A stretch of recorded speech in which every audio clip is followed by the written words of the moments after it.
Pemirsa, PLT OJK Friderika memastikan kesinambungan kepemimpinan dan kelancaran pelaksanaan tugas pengaturan dan pengawasan sektor jasa keuangan serta perlindungan konsumen dan masyarakat. Friderika menegaskan akan melakukan penajaman terhadap seluruh kebijakan, program kerja dan agenda strategis otoritas jasa keuangan untuk merespons berbagai perkembangan yang terjadi di sektor keuangan. Selain itu, OJK juga memastikan bahwa koordinasi dengan seluruh pemangku kepentingan maupun layanan kepada masyarakat tetap dilakukan secara optimal untuk terus menjaga stabilitas sektor keuangan dan memperkuat perlindungan konsumen. Kita semua harus sama-sama seriusi ya untuk bisa bagaimana kita bersama-sama meningkatkan integritas pasar modal, melakukan reformasi integritas di sektor pasar modal yang kita cintai bersama. OJK bersama dengan Self Regulatory Organization, bersama dengan Bursa Efek Indonesia, Clearing Penjaminan Efek Indonesia, dan Kustodian Sentral Efek Indonesia, kita menyampaikan komitmen untuk melakukan bold and ambitious reforms di pasar modal Indonesia sesuai dengan best practices dan juga tentu saja memenuhi ekspektasi dari global index provider. Pemirsa, Friderika Widyasari Dewi bukan sosok baru di sektor jasa keuangan. Ya, perempuan kelahiran Cepu, Jawa Tengah ini memiliki pengalaman panjang di pasar modal dan lembaga pengawasan. Karirnya di pasar modal dimulai di PT Bursa Efek Indonesia pada tahun 2006 sebagai Kepala Divisi Komunikasi Perusahaan. Friderika Widyasari Dewi bukan sosok baru di sektor jasa keuangan. Perempuan kelahiran Cepu, Jawa Tengah 28 November 1975 ini memiliki pengalaman panjang di pasar modal dan lembaga pengawasan. Karirnya di pasar modal dimulai di PT Bursa Efek Indonesia pada 2006 sebagai Kepala Divisi Komunikasi Perusahaan. Pada 2007 hingga 2009 ia menjabat Sekretaris Perusahaan Bursa Efek Indonesia. Karirnya berlanjut sebagai Direktur Pengembangan Bursa Efek Indonesia pada periode 2009 hingga 2015. Setelah itu ia menjabat Direktur PT Kustodian Sentral Efek Indonesia atau KSEI pada 2015 hingga 2016 dan kemudian menjadi Direktur Utama KSEI pada 2016 hingga 2019. Pada 2020 hingga 2022, Friderika dipercaya memimpin PT BRI Dana Reksa Sekuritas sebagai Direktur Utama.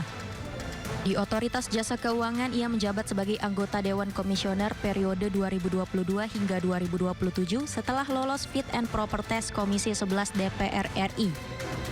Sejak 2023, ia juga menjadi koordinator Dewan Pembina Satgas Pasti dan Indonesia Anti-Scam Center yang berfokus pada pemberantasan aktivitas keuangan ilegal. Dari sisi akademik, Friderika meraih gelar sarjana ekonomi dari Universitas Gadjah Mada pada 2001. Ia melanjutkan studi dan memperoleh gelar Master of Business Administration dari California State University Amerika Serikat pada 2004.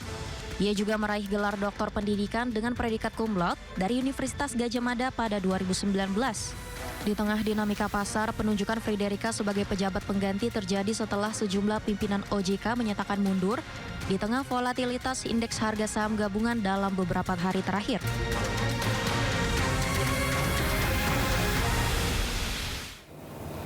Selanjutnya, pemirsa, Bursa Efek Indonesia menegaskan data kepemilikan saham di bawah 5% akan dibuka mulai awal Februari 2026.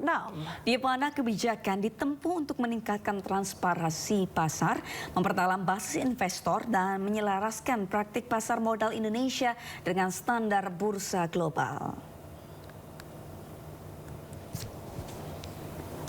Direktur Pengembangan Bursa Efek Indonesia Jeffrey Hendrik menegaskan pembukaan data kepemilikan saham tersebut menjadi bagian dari strategi memperkuat sisi permintaan atau demand, khususnya untuk menarik lebih banyak investor asing dan mendukung peningkatan bobot Indonesia dalam konstituen indeks global. Menurut Jeffrey, dengan peningkatan keterbukaan, investor diharapkan memperoleh gambaran yang lebih utuh mengenai struktur kepemilikan saham di pasar modal Indonesia. Tentu melengkapi percepatan reformasi tadi, dibutuhkan juga percepatan pendalaman pasar untuk melakukan pendalaman dari sisi demand khususnya agar lebih banyak lagi investor asing masuk dengan penambahan bobot Indonesia di dalam konstituen indeks global. Antara lain adalah tadi juga sudah disampaikan, kami SRO akan meningkatkan disclosure, melengkapi disclosure yang sudah kami sampaikan kepada publik melalui website Bursa Efek Indonesia di awal Januari kemarin. Kami akan meningkatkan lagi disclosure data kepemilikan saham secara lebih granular, termasuk untuk data kepemilikan saham atau shareholders name di bawah. Anda kembali di Sindo Today, pemirsa. Sebuah mobil terbakar di ruas tol Jagorawi setelah diseruduk mobil di belakangnya pada lajur paling kiri. 2 penumpang mengalami luka.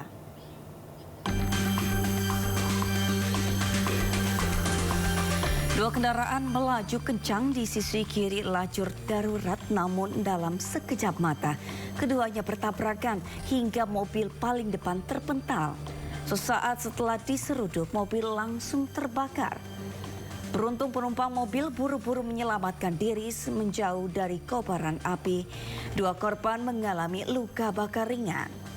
Kasus kecelakaan ini sudah ditangani unit laka lantas Polsek Ciawi Bogor.